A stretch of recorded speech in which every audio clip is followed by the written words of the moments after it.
live, and then we'll decide how to bumper it later if we're Yeah. gonna bumper it. Mhm. Okay, here we go. I'll start it up. Ready, set? Yep, go ahead.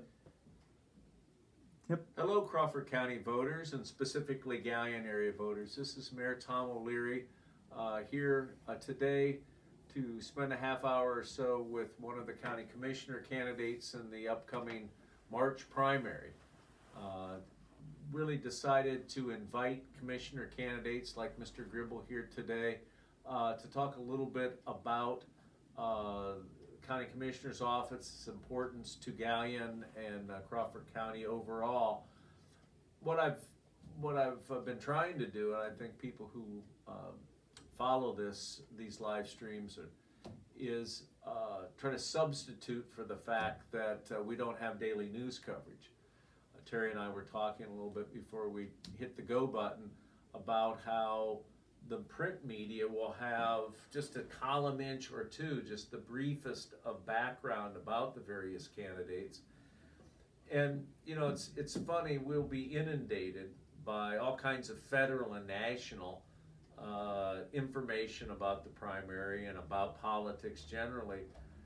But I've really been for a long time of the belief that the local officials and knowing more about those local races will have a bigger impact on your daily life than what happens at the state or federal level. So I'm for decades now been a big believer in the importance of getting to know and understand what county commissioners do. So I want to thank Terry for being here. I'm a little at a disadvantage in that almost 30 years ago I was county commissioner in the 80s and realized then, kind of on the job training, how important the position is and how it touches so many different aspects. One thing that I want to start with is by way of information, there's a part of the commissioner's job which is straight legislative. You pass the budget for the various elected officials, and it's pure legislative. There are other things that the commissioners do that really are administrative. They are in charge of several big county operations, and we'll talk about that in a minute. But maybe the third function that impacts people are the number of boards and commissions that the commissioners appoint members to. And so I guess in terms of the first question, is there any approach you would use in identifying people for various boards and how you would go about screening them as a board of commissioners? Well, sure, thank you. First off, thank you, Mr. Mayor, for having me here today.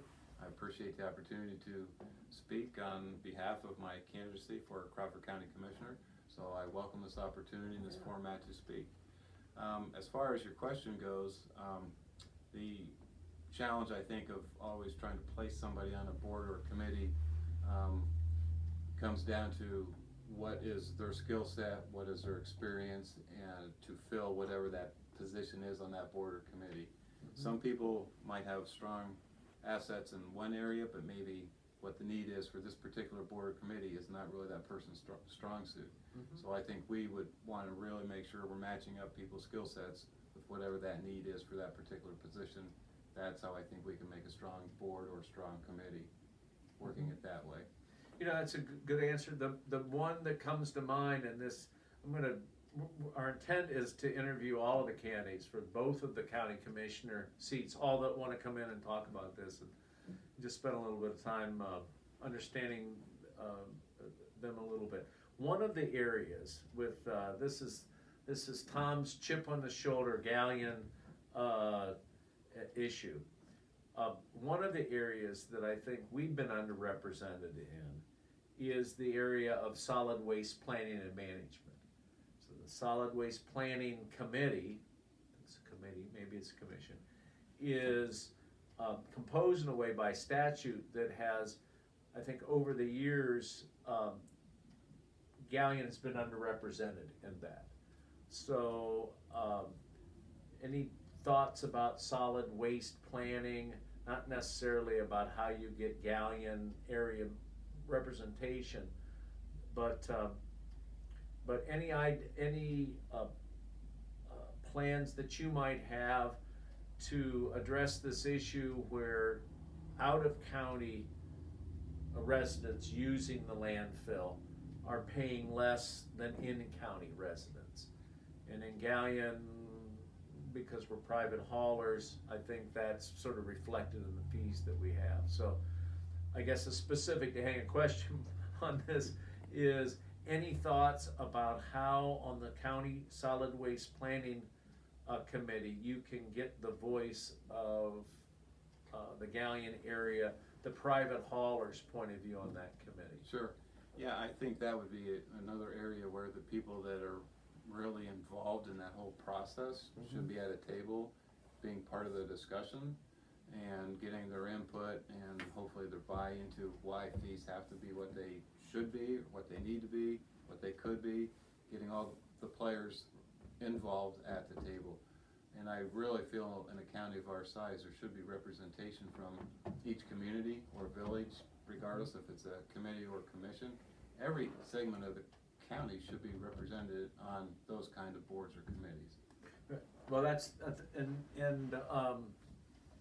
so I remember, not remember it all for those many years, but when that was formed in the early 90s, the Solid Waste Planning Committee and all of the newer regulations in terms of managing landfills, there is a minimum number on the Solid Waste Planning Committee, but I recall that you could probably add members. Okay. So that would be something to look at to hit that goal of. I know over the years that I've heard from in Crestline, as you know, maybe some people, they have a designated hauler. They have a franchise, and one person picks up all the solid waste in Crestline, and I think they bid that out every so often. Like over here in Galleon, as you know, it's kind of the Wild West, and you contract with whoever you have. Bucyrus is city, has municipal pickup. That setup, I think, has tended to put the operator of the landfill at a position where they're kind of in control. And I hope over the years that you're commissioner that you'll work, Sandtech, who was the first private operator of the landfill, didn't run garbage routes. Well, now the operator of the landfill is Rumpke, the largest garbage hauler. So over here in Galleon, we want to make sure at city that all of the private haulers have a chance to thrive and be successful, and we have that competition. Sure. So I think the idea of having representation from around the county on the committee is a good idea. Good. And a step in the right direction. Other boards and commissions that you appoint are still responsible for the MRDD facility, or the what used to be called the Fairway Waycraft Board. It's not that now. You're still making appointments to that board, correct? That's my understanding, yes. Okay, that's interesting, and I think the same idea applies there, that you try to have as many people from around the county as possible, but given that people have specific knowledge and whatnot. Correct. Let's talk a little bit about law enforcement. I think most people who are familiar with you are familiar with your longtime management administration of the YMCA in Galleon, and been involved in recreation area through high school tennis and everything. Sure. I think fewer people are aware of your background within the auxiliary of the Sheriff's Department. Maybe talk a minute or two about that. Sure. Terry. Yeah, I'd be happy to do that. I've been a Crawford County auxiliary deputy for 12 years now, and spent a lot of time at the Sheriff's Office, and that is one of the areas that is certainly close to my heart, and an area that, elected as commissioner, I will really advocate for is safety services.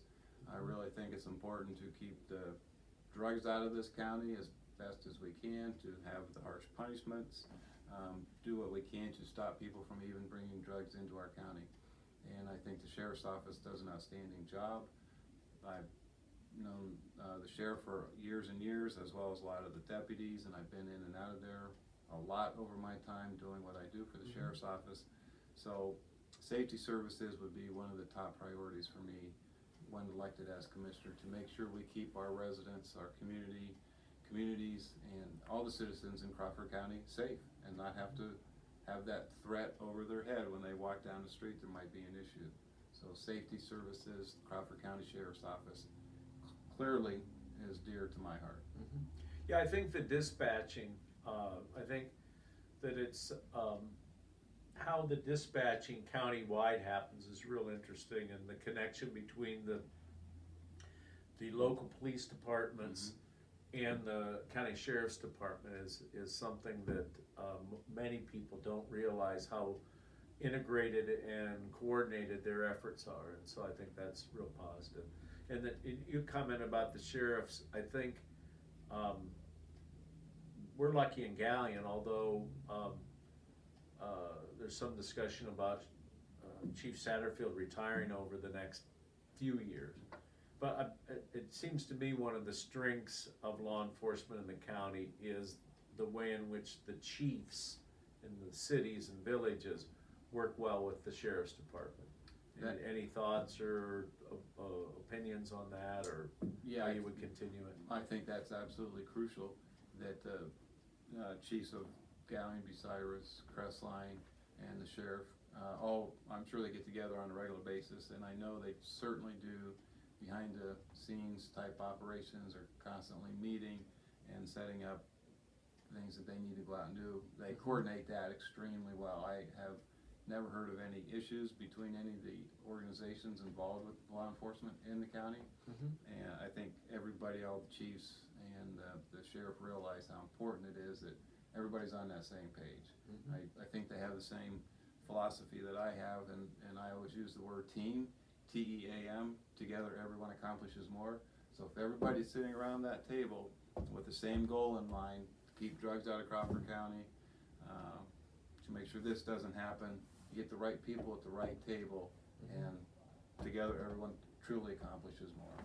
Yeah, I think there has been a lot of cooperation. I think, without just talking about it, I think the leadership from the judges in the county, it's pretty clear. They have a message. There's an approach that they've taken. It seems like law enforcement is really lined up solidly supporting that, and vice versa. I think that's something that we've done in our own small way here in Galleon by having certainly, we now have a small detective bureau. We actually have 3 of our officers working full time on that detective stuff, which I think supports that drug interdiction and enforcement and such. I think one of the other areas that we're talking about before Matt hit the switch and we went live or started to discuss this on camera was EMS service, and that has been over the last couple of years a point of discussion. I think over here in Galleon area that we've worked out something that works real well for the immediate townships around Galleon and for the city, but there's less of a path forward understood as far as what we're going to do with EMS service around the county. What role do you see the commissioners, and how do you propose to open up the door of communication with the townships? And I'm glad you brought that up, because I have, so far in about a week and a half, I've been to 7 township trustee meetings throughout the county, as far northwest as Texas Township to southwest Dallas Township over there at Vernon, and several townships in between, and that has come up in 3 or 4 of the township meetings I have been to. The township trustees, certainly the ones I've met with so far, would like more information about the whole process. They want to be at the table, they want to be part of the discussions, and just really not being told how it's going to be. They want their voice heard, as well as the citizens that they represent in those different townships. They're talking to their trustees at the township, so people are talking about that. countywide in all the townships. And I'm sure I'll hear a little bit more about it as I travel on to the remaining townships. There's 16 townships in Crawford County, and I will attend all of them, and I'm sure that's clearly a hot button. Right. And I will be gathering more information and knowledge, so I'll be able to make a educated, informed decision when it gets to that point. But it's certainly being discussed significantly out there. Right, you know, one thing that I would hope on that, although our role has been in Galleon, has been to stay informed about the progress of that and cooperate to the extent that it makes sense. One thing that I hope is a misimpression I have is that the commissioners made a run at proposing a county-wide system. It wasn't real well received, but I hope their answer to that initial proposal is not to wash their hands and walk away. That if the first try didn't work, that they'll come back and try to play a role, the commissioner's office, Right. in bringing the townships and the cities together to come up with an improved plan. I think the goal is to avoid people living in the more remote areas being kind of a coin flip in terms of the availability of a staffed and ready to roll EMS unit. So I guess my question is, do you see yourself continuing to try to work to forge something forward, or do you see the commissioners, we tried, so? Oh, I wouldn't think try once and then give up without additional information. More fact finding needs probably to occur with the new commissioner coming in. The new commissioner is going to need to be caught up to speed on what the decisions were up until that point, and then there could be more information, new information that they may not have been aware of at that time. They can be shared amongst everybody, and then that can further the discussion at that point. And then the decision could be made one way or the other. But yeah, I wouldn't think that would be a dead issue after one attempt. Yeah, I just switch it a little bit, because it's my favorite part about the commissioner's office is the multifaceted nature. It's always something different, and just over a short, I only was a commissioner for 8 years. Some people have been there, made almost a career out of it, but you see things come and go. I'll give you a quick example, then I'll come back to the question I was going to ask. The housing of people with mental disabilities. I've seen that over just the short time I've been involved, 30, 40 years now. Like residential, independent placement, group home, institutional placement. It seems like how that is, how we provide safe and rewarding housing for people who are less blessed intellectually. It seems like it changes all the time. I say children's services and how we deal with of families that need support is another area that switches back and forth. But what I wanted to ask you is, how many years have you been responsible for running a daycare center in the Galleon area in your current capacity? I've been the CEO of the Galleon YMCA for 32 years, and we have had child care there for 28 of those 32 years. So I guess the point would be like, well, how do you experience working with kids that may not come from the perfect Beaver and Cleaver family? I said, well, my answer to the question of you is, well, you do it for a lifetime. It's more than a generation. You probably are on your third generation, aren't you? Yes, sir, I absolutely am. That's correct. So I just want to bring that up because that part of the job I found, what's now called Job and Family Services. I won't editorialize, but it's a big job, an important job of the county commissioners. And my experience over the years, even being in the JFS director's job, has been to educate county commissioners about all those various programs and the importance that they have. Right.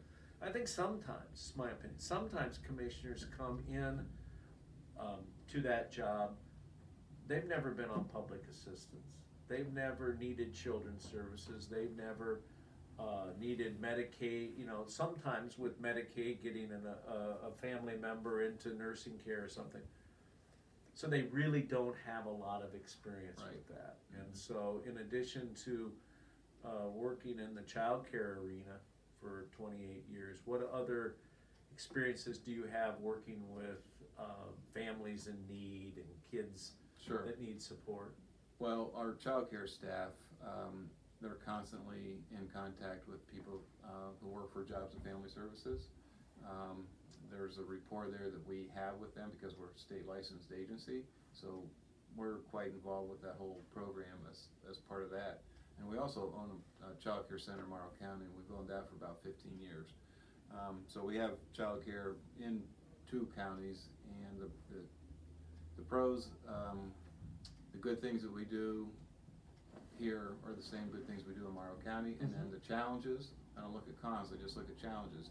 And there's kids coming from a lot of dysfunctional homes, as you alluded to, and our staff in our child care departments, as well as the staff overall at the YMCA, we kind of go out of our way to help nurture and foster those kids because we know the backgrounds that they're coming from. So we try to make a difference that way, and we can do that with our roles at the YMCA and Child Care Center. Unfortunately, sometimes when kids go back home, it's not quite the environment that we were raised in, as you alluded to. And I don't know all the ins and outs of Jobs and Family Services, but I know it's an extremely important part of the commissioner's position.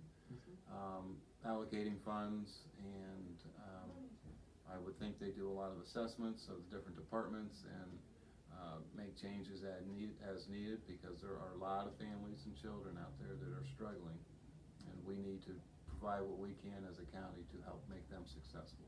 I agree with that answer, and the one thing, let me just, here comes the softball part of this conversation. Okay. I bet you have seen over those 28 years, almost 30 years, a change in the number of young people that you're caring for and who their primary parent or parent figure is. So the increase in kinship care is the bureaucratic term, but grandparents raising children has been pretty significant. Absolutely. I bet if I look back 28 years ago, there probably wasn't one grandparent raising one child that came to our child care center. Now, we just talked about that about 2 weeks ago. I think it's 41% are now living with their grandparents. Right. Okay, so that's a big jump in a 28-year period. It's a big issue. And it's a big issue in children's services, and I know with foster care and substitute placement as parents try to recover and be able to get their kids back and be responsible. I encourage you to push for results, because there is a discussion about ramping up kinship care, but I'm really not seeing the results, and I'm looking for it, and if I'm not seeing it, then I'm sure this conversation will, if there's more going on, we'll both hear about that. But I think it's a real important change, and it's something that state government has come and gone from. They've had money for kinship programs, and then they haven't, and the tide keeps rising around a lot of the sort of yo person kind of people in the community who are bridging, back to their grandkids and trying to reach forward. So it's real positive. And, your awareness of that need, if you will, in the community, I think will be real valuable to have someone who has worked with those families and understands that almost everybody's trying the best they can. May not look that way from the outside, but so I think that's a real important. That's a big need in Crawford counties, absolutely. Let me ask you probably the least, because some of these are more like what you'll do over the next 4 years without that kind of question. Super impressed with what you did over the Martin Luther King Jr. holiday. And is that new to me, or is just as a grandparent I'm starting to realize it? You banded the weekend. Mhm. You had Friday when the kids were off with parent teacher, and then you had yesterday where kids could come to the Y. It was almost like a 1 day day camp. Is that new or? Oh, And whose idea was it? Well, I guess I'll toot my own horn. That was my idea. I didn't know that, but Well, yeah, but good. I don't like It's to a toot my neat- own horn, yeah, but yeah. I had told the staff several weeks ago that on this past Friday and on Martin Luther King Day yesterday, I wanted kids in this building who might not otherwise be in there, or kids who might be in here on a regular basis. Either way, I wanted to offer a very minimal fee to have kids come in. It was $10, spend the day at the YMCA, arts, crafts, swimming, gym time, to get more kids in that kind of environment instead of where they could have been, I don't know, but they could have been watching a lot of TV all day long. Mhm. They could have been on phones, even at that age group. Some of those kids still have phones or have phones at that age group. So I'm all about activity, physical activity, be up, be moving, be around, be mentored in those short 2 days by one of our key staff people. Eric Palmer did a fantastic job with those kids on Friday and Monday. We had more kids come on Monday than we did on Friday, so that was a good sign that everybody that came on Friday came back on Monday, plus several more. Absolutely. So Pretty as cool. we get that word out that on a no school day out, your children can come to the YMCA and be in a good foster loving environment where good things happen. And so thank you for that. Yeah, it was plug, really you cool. guys. I guess my grandchildren, I'm the living example of that. Some of one set of grandchildren knew about it. I don't know how they found out Friday, and were there Friday, and we're all excited about Good. it. It's good to And hear. then Monday, their cousin came, and so I think that's a really neat program, really good idea, and it really, I think, Terry, gets into what we try to do with this live stream is we're scratching our heads about how you get the word out in the community. You know, Right. Facebook is a partial answer. This is our website's a partial answer, but many communities that have lost daily newspaper service, they've lost that link, and so that your willingness to do this, I think, is a positive way of getting local news and getting beyond just name, rank, and previous experience when it comes to these important races. So I'm trying to, let me just hit one more topic, then we'll wrap up if that's Sure. okay. You bet. Economic development. How do you see, or what do you see the role is in supporting a new job investment for new jobs, and the role that the commissioners can play in supporting the existing employment and existing businesses that we have in the community? Sure, I think, appreciate that comment and question as well. I think that is an extremely important area for the commissioners to be working on. I'm sure they currently are, and I know we will continue that when I'm elected as well. I think economic development is huge in the county. I think workforce development, training people so we can land these jobs, keep existing jobs that we have here, bring in some new, but by being able to offer that, we also have to have the skills out there, be able to teach people the skills to work in those positions. Because I think that's vital. I think it's extremely important to bring new businesses and communities to our communities in our county. Quality of life, I think, goes hand in hand with economic development.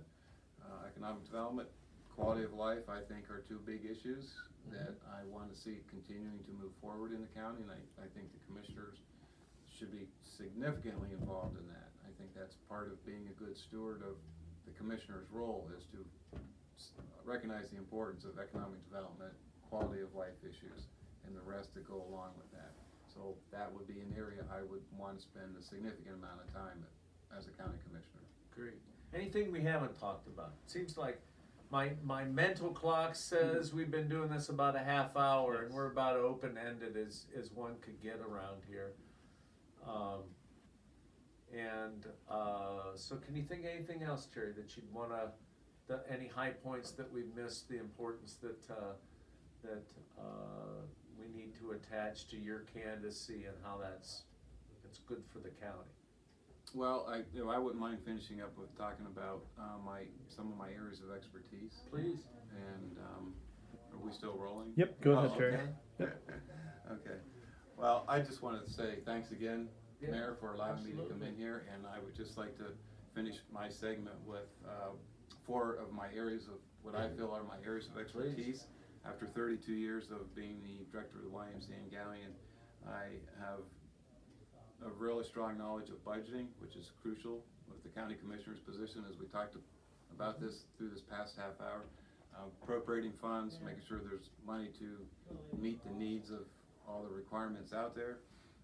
Managing employees has also been a strong suit of mine. The YMCA is one of the places where young people get the first experience in the workforce.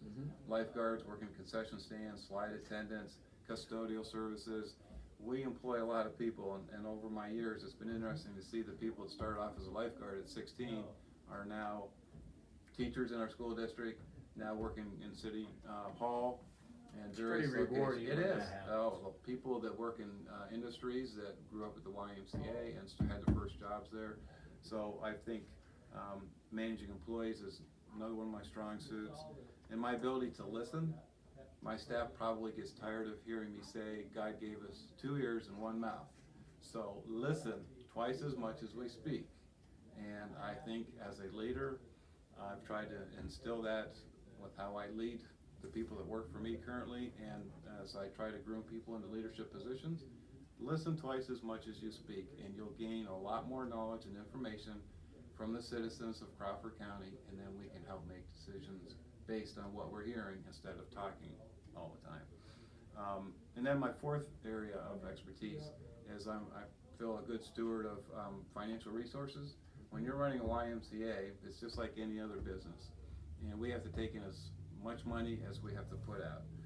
We're almost a $1.3 million YMCA, so we have money going out, and it's the sum of 1.3 million, so we need to take in money of 1.3. So my job as the CEO is to look at eliminating expenses, reducing expense, generating more revenue. So again, to summarize that up, I feel my 4 areas of expertise include budgeting, managing employees, ability to listen, and communicate, and a good steward of financial resources. I appreciate your time. Thank you for letting me be here. Yeah, for sure, Terry. This fun. I mean, we're those people who like unrehearsed and sort of winged interview and conversation. You're gonna love this, and I really appreciate it. And the open invitation to his competitors, and then to wrap up, there are in 87 out of 88 counties, there are 2 key races. This goes to what I said to begin with. A lot of focus on the presidential race, rightfully. But in every county but Summit County, which is Akron area, there are, now I'll back up a little bit, Cuyahoga has a council too. So there'll be 2 county commissioners. And there's 2 races in Crawford County. Our hope is to get the people who are vying for the nomination for 1 seat, all Republicans, talk with them like this, and then see if we can get Commissioner Weisenhower and his opponent in the fall, gentleman named Jeff Price from over in Bucyrus, to try to see if we can't get more information out there. So thanks a bunch, Terry, for coming in here, the confidence to do it, and I'm really pleased with how this first conversation went. So we'll see folks later. This will appear on our website, and then it'll be available on YouTube as this a previous live cast has. All right. Can we throw last word? One more thing in there. Yeah, do it. Last word, please. If anybody would like to reach me, you can email me at friends-to-elect-terry-j-gribble@gmail.com. I'm getting a lot of email on my political email. So friends-to-elect-terry-j-gribble@gmail.com. I'll get back to you within 3 or 4 hours of any questions that are coming to me. Thank you.